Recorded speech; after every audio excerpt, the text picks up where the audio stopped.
Bismillahirrahmanirrahim. Assalamualaikum warahmatullahi wabarakatuh.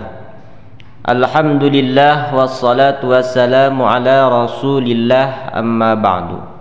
Syukur alhamdulillah kita masih bisa bertemu di channel ini yang mudah-mudahan bisa memberikan kemanfaatan dan keberkahan bagi kita semua. Amin ya rabbal alamin. Ma'asyiral muslimin rahimakumullah.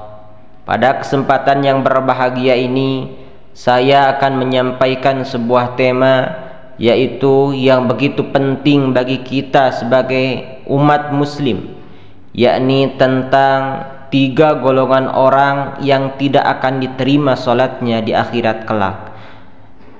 Sahabat-sahabat yang beriman rahimakumullah, salat adalah ibadah yang pertama kali dihisab dari seorang hamba oleh Allah Subhanahu wa taala di akhirat kelak. Jika salatnya diterima, maka amanlah amalan yang lain pun diterima. Tetapi jika salatnya tidak benar, apalagi sampai tidak diterima, maka kerugian yang besar akan menimpa dirinya. Maka perhatikanlah 3 golongan berikut ini, yang dimana salatnya tidak diterima, agar kita tidak termasuk golongan tersebut sehingga bisa terhindar dari kerugian di akhirat kelak.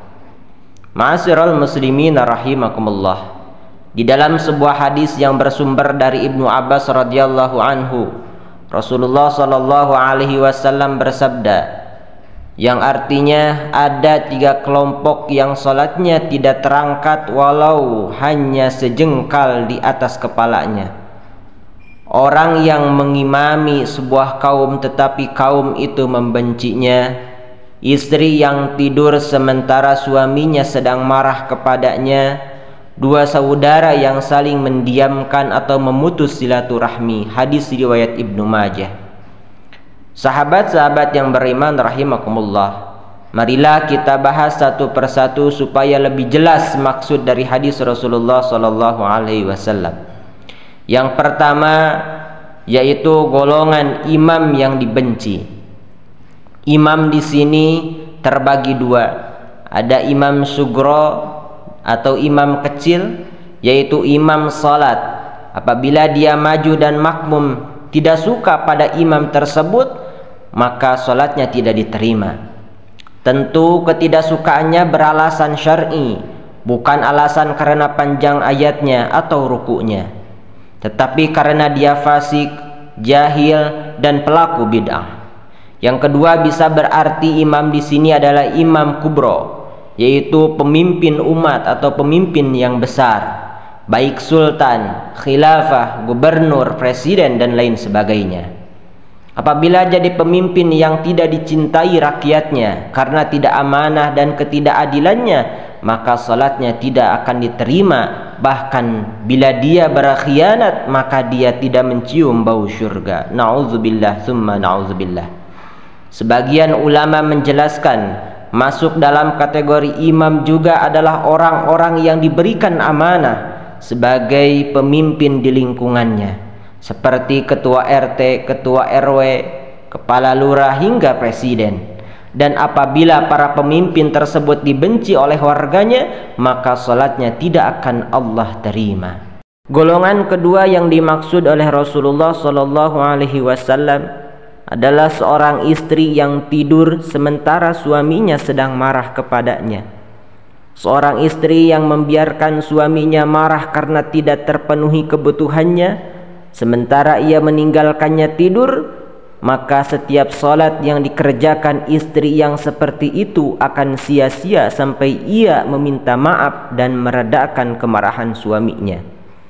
Ulama pun berpendapat itu pun juga sebaliknya bisa terjadi pada suami gara-gara tidak melakukan kewajibannya sebagai seorang suami pada istri, seperti memberi makan, pakaian, tempat tinggal, perhatian, dan pendidikan. Marah yang tidak diterima salatnya tentu dengan alasan yang dibenarkan secara agama, yaitu kewajiban suami dan istri tidak dilakukan dengan baik. Maka menjadi kewajiban kita sebagai orang tua untuk mengajari ilmu berumah tangga tentang kewajiban menjadi suami dan istri dalam Islam. Golongan yang ketiga yang dimaksud Rasulullah adalah dua saudara yang saling mendiamkan atau memutus hubungan tali silaturahmi. Dua saudara di sini baik saudara kandung maupun saudara seiman yang saling mendiamkan serta memutuskan hubungan mereka. Kedua orang tersebut tidak akan mendapatkan balasan apapun dari solat yang dikerjakannya sampai ia berbicara atau menyambung kembali hubungan yang diputuskannya.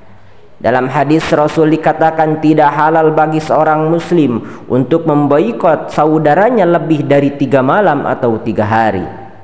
Mereka berdua bertemu namun yang satu berpaling dan yang lainnya juga berpaling. Dan yang terbaik di antara mereka berdua yaitu yang memulai dengan memberi salam.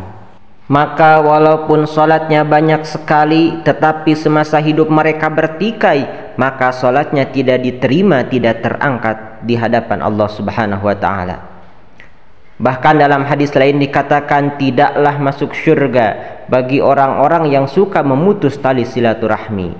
Dalam hadis Rasulullah SAW pernah dikatakan bahwa telah dibukakan pintu-pintu syurga setiap hari Senin dan Kamis, maka seluruh hamba yang tidak berbuat syirik kepada Allah maka akan diberikan ampunan oleh Allah Subhanahu wa ta'ala, kecuali seorang yang dia punya permusuhan antara dia dengan saudaranya, maka dikatakan kepada para malaikat, tangguhkanlah dari ampunanku dua orang ini sampai mereka berdua berdamai. Mudah-mudahan kita dapat menjauhi 3 golongan ini sehingga solat kita terjauh dari tidak diterima oleh Allah Subhanahu wa ta'ala. Wallahu a'lam bissawab.